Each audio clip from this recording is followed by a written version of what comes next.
RG Kar medical college rape case अब सिर्फ एक न्यूज नहीं बल्कि नेशनल मुद्दा बन गया है और कहीं न कहीं काफी पॉलिटिकल भी। पॉलिटिकल होने के अलावा इस न्यूज ने डॉक्टर्स में एक बदले की भावना भर दी है और न्याय की मांग करते हुए अब इंडियन मेडिकल एसोसिएशन ने डिक्लेयर किया है कि 17 अगस्त 6 बजे से लेकर 18 अगस्त सुबह के 6 बजे तक, यानी कि एक पूरे दिन वे हड़ताल पर जा रहे हैं। जी हाँ, आपने सही सुना। हालांकि ये क्लैरिफाई कर देते हैं कि इस हड़ताल में पूरी सर्विसेज बंद नहीं रहेगी, पर nationwide withdrawal of only non essential services of all the government and private sector hospitals practising modern medicine रहने वाली है। लेकिन डॉक्टर्स का एक दिन भी हड़ताल पर जाना काफी नुकसानदेह साबित हो सकता है। लेकिन इसी के साथ एक अलग कंट्रोवर्सी ये उठी है कि वेस्ट बंगाल गवर्नमेंट ने कुछ गुंडे भेजे थे क्राइम सीन को डिस्ट्रॉय करने के लिए, और इससे साफ है कि ममता बनर्जी की सरकार किसी को बचाने की कोशिश कर रही है। इस मामले से जुड़े पुलिस कलकत्ता हाईकोर्ट भी जा पहुंचे थे, जहां पर divisional bench of chief justice T S Sivagnanam और हिरण्मय भट्टाचार्य ने स्टेट गवर्नमेंट की खूब धज्जियां उड़ाई थी। जब उन्होंने कहा कि स्टेट इन एलिगेशंस का एक जवाब दे, तो वही स्टेट काउंसिल ने पलट जवाब देते हुए कहा कि all these allegations that PO place of occurrence has been demolished, destroyed, nothing is correct. The demolition work that happened was not near the PO.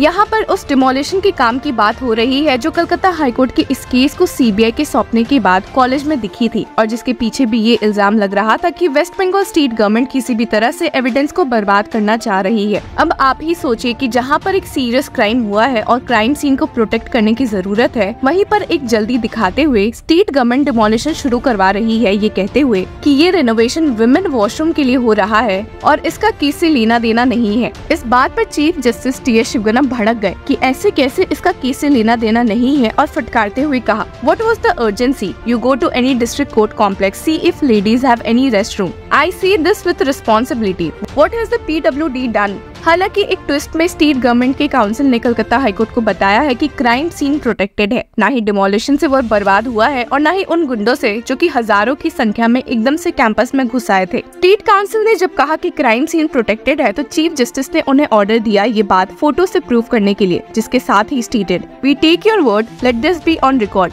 Late the affidavit be filed, you can substantiate with photographs, we will hear with an open mind, you should also be disturbed as a citizen of West Bengal born and brought up here, it should pain you also, it pains me. Calcutta high court के फटकारने के बाद state council ने कहा कि वे भी इस मामले से बहुत डिस्टर्ब्ड है और स्टेट गवर्नमेंट के खिलाफ फॉल्स एलिगेशंस लग रहे हैं। The state counsel added, it does pain us, incorrect submissions are being made, PO is secure. जिसके बाद कलकत्ता हाईकोर्ट बेंच ने इस मामले में नेक्स्ट डेट ऑफ हियरिंग 21 अगस्त की फिक्स की है। इस मामले में सीबीआई को भी स्ट्रिक्ट ऑर्डर्स मिले हैं कि वे अपनी जांच जारी रखे और एक रिपोर्ट बेंच को भी प्रोवाइड करे। इन सब के बावजूद ये मामला काफी पॉलिटिकल हो चुका है। जहां ममता बनर्जी की सरकार पर इतने एलिगेशंस लग रहे हैं, वहीं उन्होंने उल्टा अब बीजेपी और अपोजिशन पर एक उंगली उठाई है और स्टेट किया है कि some outsiders political people want to create unrest in Bengal. Baam and Ram left and the BJP joined hands to do this. They had gone there to score brownie points from the protest. They don't want peace. Those who carried the national flag in the movement were BJP party workers.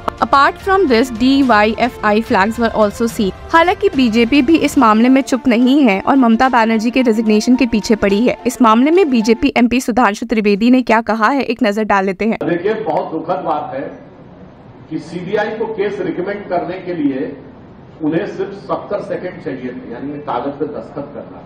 उसमें तो कह रही थी 7 दिन का समय चाहिए, और यानी ये कह रही थी साक्ष्यों को देखने में 7 दिन का समय चाहिए। अब ये कहना मुझे लगता है कि ये सिर्फ उनकी खिसियाहट नहीं बल्कि शरारत।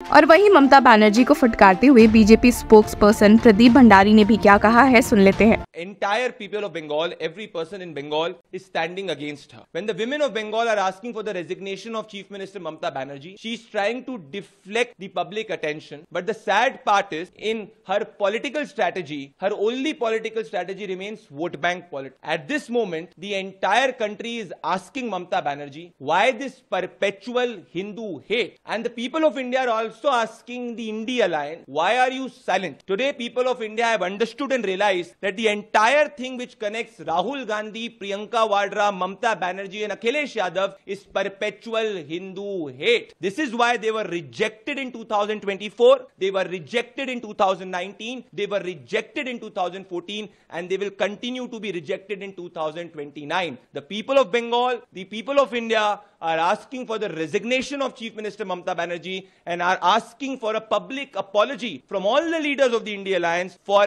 ensuring for ensuring that perpetual Hindu hate is going forward. When will Mamata Banerjee apologize? When will the India Alliance apologize to the Hindus of India and the people of Bengal? लेकिन दीदी को defend करते हुए Trinamool Congress leader Kunal Ghosh ने कहा कि rape की खबरें कहां नहीं सुनने मिलती है and that in Hathras and Unnao the BJP ruled Uttar Pradesh government did not take any step, rather the relatives of the victims were murdered, but in West Bengal chief minister Mamata Banerjee has taken all necessary steps. She has demanded death penalty for the culprit. Our senior leader Abhishek Banerjee has sought an encounter. इस मामले में tweet करते हुए TMC leader Abhishek Banerjee ने भी क्या कहा है, एक नजर डाल लेते हैं. The hooliganism and vandalism at RG Kajru night have exceeded all acceptable limits. As a public representative, I just spoke with CP Kolkata, urging him to ensure that every individual responsible for today's violence is identified, held accountable, and made to face the law within the next 24 hours, regardless of their political affiliations. और वहीं एक नजर Congress leader Rahul Gandhi द्वारा किए गए tweet पर भी डाल लेते हैं, जिन्होंने कुछ सवाल किए हैं. पीड़िता को न्याय दिलाने की जगह आरोपियों को बचाने की कोशिश अस्पताल और स्थानीय प्रशासन पर गंभीर प्रश्न खड़े करते हैं. इस घटना ने सोचने पर मजबूर कर दिया है कि अगर मेडिकल कॉलेज जैसी जगह पर डॉक्टर सेफ नहीं है तो किस भरोसे अभिभावक अपनी बेटियों को पढ़ने बाहर भेजे. निर्भया केस के बाद बने कठोर कानून भी ऐसे अपराधों को रोक पाने में असफल क्यों है. सबसे इंटरेस्टिंग बात तो ये है कि अभी तक इस मामले में आरजी कर मेडिकल कॉलेज के former principal doctor Sandeep Ghosh से कोई पूछताछ नहीं हुई है और जिनकी अरेस्ट की भी मांग जोरों शोरों पर चल रही है. तो देखते हैं कि क्या आने वाले दिनों में वे अरेस्ट होते हुए दिख सकते हैं या नहीं. ऐसे आपको बता दें कि उनके घर को भी घेर लिया गया है और कलकत्ता हाईकोर्ट में चीफ जस्टिस टी एस शिवगनम से मदद की मांग करते हुए उन्हें सुना गया है, जिसके बाद कोर्ट ने कहा कि let him rest at home, status with you, they will give you 400 to 500 police people और you make an application, we will give you central forces. तो देखते हैं कि और कौन से बड़े बवाल खड़े हो सकते हैं. Till then keep following law Chakra. Calcutta police in a very poor light, which is always with the people of Calcutta. We will always be with the people of Calcutta. But unfortunately, this incident would not have happened if this kind of malicious campaign was not being run by them. I am telling you from my core of my heart, from every member of the team, that we have not tried to save anyone. If any day CBI can prove any of my men have tried to save anyone, we are responsible. Evidence destruction, anything. For evidence destruction, there is a 201 section under IPC. We are responsible. We are a responsible force. You can't destroy evidence just like that. Just a campaign that evidence will be destroyed. Evidence is being destroyed. What evidence is being destroyed?